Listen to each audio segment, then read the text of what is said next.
Grammar নয় অনুকরণ মাধ্যমে ইংরেজি শেখা সহজ মাধ্যম। হ্যাঁ বন্ধুগণ, মাত্র একটি অ্যাডজেক্টিভ বা কমন নাউন বা ভার্বের পাস্ট পার্টিসিপল ফর্ম দিয়ে বিভিন্ন অক্সিলারি ভার্বের ব্যবহারের মাধ্যমে একসাথে বিদেশিভাবে পড়ার কৌশল যদি আপনি একসাথে শিখে ফেলতে পারেন তাহলে যে কোনো অ্যাডজেক্টিভ দিয়ে কমন নাউন দিয়ে ভার্বের পাস্ট পার্টিসিপল ফর্ম দিয়ে আপনি বিদেশিভাবে পড়তে পারবেন।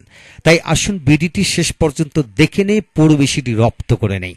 আজকের ভিডিওতে Khan method a complete book of written spoken English grammar এই বই থেকে নেওয়া হয়েছে। এই বইটি সম্পূর্ণ বাংলা অর্থ সহকারে এবং ভিডিও লেকচার আলোকে তৈরি করেছে। এই বইটির উপর ইতিমধ্যে 550-র অধিক ভিডিও লেকচার তৈরি করে ফেসবুক ইউটিউবে দেওয়া হয়েছে, সেগুলো দেখুন। প্রতিটি ভিডিও আপনাদের কাজে আসবে এবং ভালো লাগবে। যাদের ভিডিও লেকচার দরকার তারা প্যান ড্রাইভের মাধ্যমে ভিডিও লেকচার নিতে পারবেন, তাই আমাদের সাথে যোগাযোগ রাখতে পারেন। হ্যাঁ বন্ধুগণ, এখন আসুন বিদেশিভাবে পড়ার কৌশল।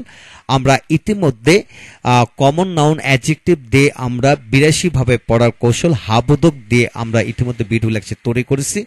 তারপর নাবোধক দিয়ে একটি ভিডিও লেকচার আমরা তৈরি করেছি, সেগুলো আপনারা যদি দেখে ফেলেন তাহলে আজকের ভিডিও বাকি অংশ আপনাদের পড়তে রপ্ত করতে সহজ হবে।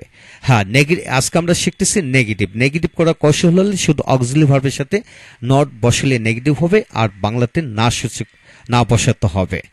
এখন আসুন প্রথম ভিডিওটি যারা দেখেন নাই তারা অবশ্যই দেখে নেবেন। প্রথম ভিডিও থেকে আমরা এক থেকে প্রথম ভিডিওতে আলোচনা করেছিলাম 24 পর্যন্ত, অর্থাৎ অক্সিলারি ভার্বের ব্যবহার আলোকে অ্যাডজেক্টিভ কিভাবে পড়া যায় সেটা, তারপর কমন নাউন অ্যাডজেক্টিভ ভার্বের পাস্ট পার্টিসিপল ফর্ম যোগ করে কিভাবে পড়া যায় সেই কৌশলটি দেখাইছিলাম। আজকে আমরা শিখব 25 থেকে বাকি অংশগুলা। লক্ষ্য করুন, he should not be rich, তার ধনী হওয়া উচিত না। He should not be being rich, তার ধনী হতে থাকা উচিত না। He should not have been rich, তার ধনী হওয়া উচিত ছিল না। He should not have been rich, তার ধনী হইতে থাকা উচিত ছিল না। He would not also be rich, সেও ধনী হইতো না। He would not also have been rich, সেও ধনী হয়ে থাকতো না। He can not be rich, সে ধনী হতে পারে না বা পারবে না। He has not been able to be rich, সে ধনী হতে পেরেছে না। He was not able to be rich, সে ধনী হতে পেরেছিল না। He will not be able to be rich, সে ধনী হতে পারবে না। He could not be rich, সে ধনী হতে পারত না। He could not have been rich, সে ধনী হয়ে থাকতে পারত না। He may not be rich, সে ধনী নাও হতে পারে, হয়তোবা সে ধনী না।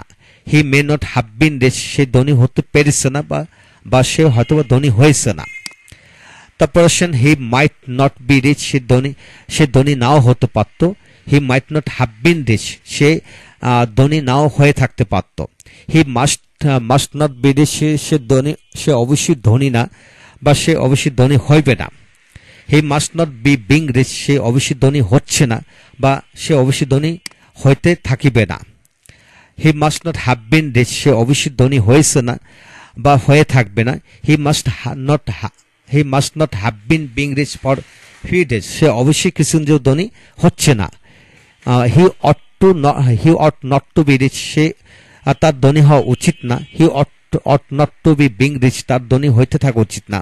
He ought not to have been rich, তার ধনী হওয়া উচিত ছিল না। He ought not to have been rich, তার ধনী হইতে থাকা উচিত ছিল না। He need not be rich, তার ধনী হওয়া প্রয়োজন না বা দরকার না। He need not have been rich, তার ধনী হওয়া প্রয়োজন ছিল না বা দরকার ছিল না। He dare not be rich, তার সাহস সে ধনী হওয়ার সাহস করে না। He use not to be rich, সে ধনী হইতো না। ইউজ টু হতো অর্থ প্রকাশিত হয়। হ্যাঁ বন্ধুগণ, এই হলো 52 পর্যন্ত আমরা অন্যান্য মডেল ভার্ব দিয়ে শিখে নিলাম। আপনাকে শুধু একটি অ্যাডজেক্টিভ দিয়ে যদি আপনি পুরো 25 থেকে 52 পর্যন্ত পড়তে পারেন তাহলে সকল মডেল ভার্ব দিয়ে কিন্তু অ্যাডজেক্টিভ দিয়ে পড়ে ফেললেন। হ্যাঁ বন্ধুগণ, কমপক্ষে 10টি অ্যাডজেক্টিভ দিয়ে যদি এইভাবে পড়েন তাহলে 10টি কমন নাউন 10টি ভার্বের পাস্ট পার্টিসিপল ফর্ম দিয়ে একইভাবে আপনি প্র্যাকটিস করুন। ইনশাআল্লাহ সমস্ত জীবনের জন্য অ্যাডজেক্টিভ দিয়ে মডেল ভার্ব দিয়ে পড়া শেখা হয়ে গেল ইনশাআল্লাহ। সাথে থাকুন, পরবর্তী ভিডিওতে আমরা বাকি অংশ আলোচনা করব, সেগুলা দেখুন। ইনশাআল্লাহ প্রতিটি ভিডিও আপনাদের কাজে আসবে এবং ভালো লাগবে। এছাড়া ভিডিও লেকচার যাদের দরকার তারা আমাদের কাছে নিতে পারেন। হ্যাঁ বন্ধুগণ, ইতিমধ্যে আমরা সকল অক্সিলারি ভার্বের ব্যবহার হিসাব নিকাশ করে আলোচনা করেছি। অর্থাৎ অ্যামেজার দিয়ে 28টি গঠনের ব্যবহার পাওয়া যায়, ওয়াজার দিয়ে 28টি, হ্যাভেজ দিয়ে 22টি করে গঠন পাওয়া যায়। ঠিক একইভাবে হ্যাড দিয়ে 22টি গঠনের বাক্য পাওয়া যায়। ঠিক শেল উইল দিয়ে 9টি করে বাক্য পাওয়া যায়। তারপরে সুর দিয়ে 20টি, অট্টু দিয়ে 20টি, এইভাবে ব্যবহার ভেঙে ভেঙে আমরা আলোচনা করেছি। সেই সকল ভিডিওগুলো দেখুন, প্রতিটি ভিডিও আপনাদের কাজে আসবে ইনশাল্লাহ।